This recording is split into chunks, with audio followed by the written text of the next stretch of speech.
being received on both sides of the aisle, and really about the American people as well.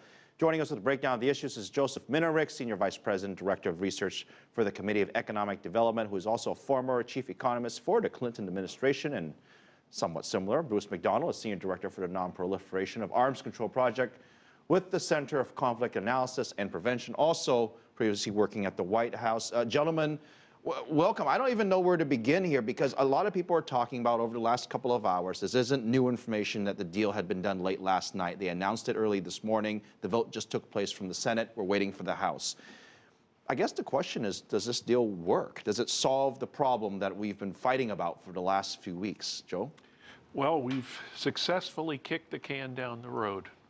I think we've also had the pain of this near collision with the debt limit and this extended government shutdown. I would bet that when we get to January and February that we are not going to have the same measure of trouble that we had this time. It's not for sure, but the folks— I might have to hold you to that. The folks who lost on this deal probably will not want to go right back to square one and go through the same thing all over again, would be my bet. Bruce? I largely agree with Joe. I think that there will probably be a few diehards who will try to make a last stand, but I think that they have those who championed the shutdown and the threat of default have probably learned a very valuable lesson.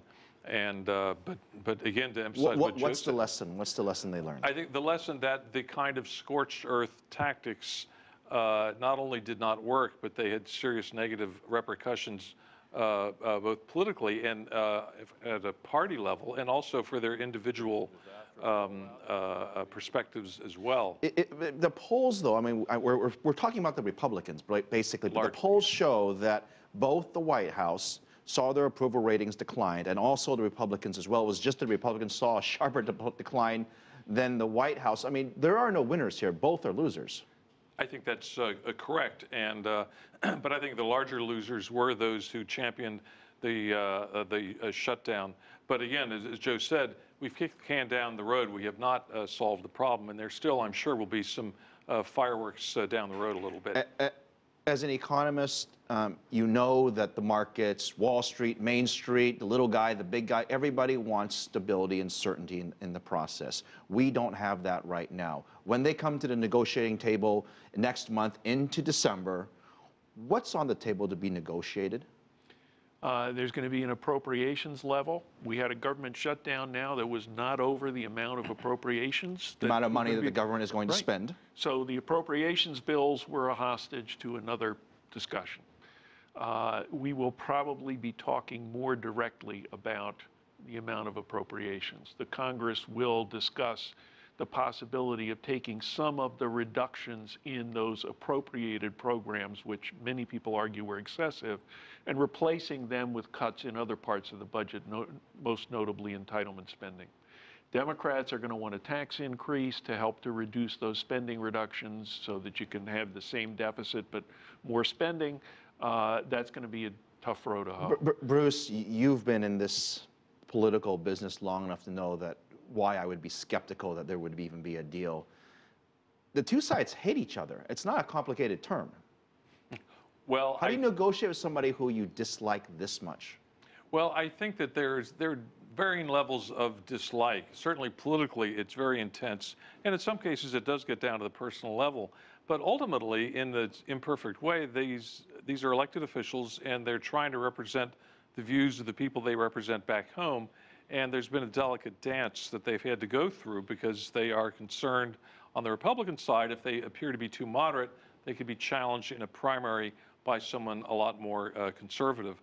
But I think that Joe's outlined the issue well, and it's a question of how much they're going to be willing to give up in order to get a deal. Because at the end of the day, Democrats are also elected and represent the views of their constituents as well.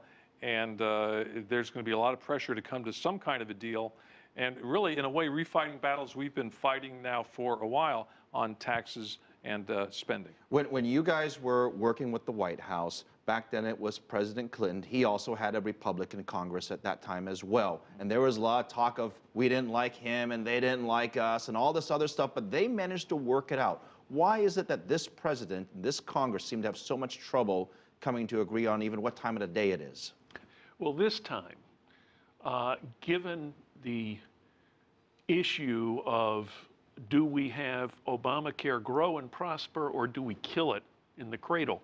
We're back to Obamacare. It's very hard. Yeah, it's very hard to split the difference on that issue. Back in the Clinton years, it was over how many years are we going to balance the budget and whose economic assumptions are we going to use? You could argue that back and forth. They were numbers you could find a middle ground. Bruce, very quickly, something positive about this. Well, I think that kicking the can down the road and doing something, it gives a chance for hopefully cooler heads to prevail. And I think in particular, the idea of threatening a default on the debt. A government shutdown is inconvenient, but a default is a whole other level. And I think that both sides have learned more strongly that that's not a good thing. I think the technical term for that is it's crazy to Yes, default on the U.S. debt. exactly. Gentlemen, thank you very much. Great to have you on the show. Speaking of the markets being a little bit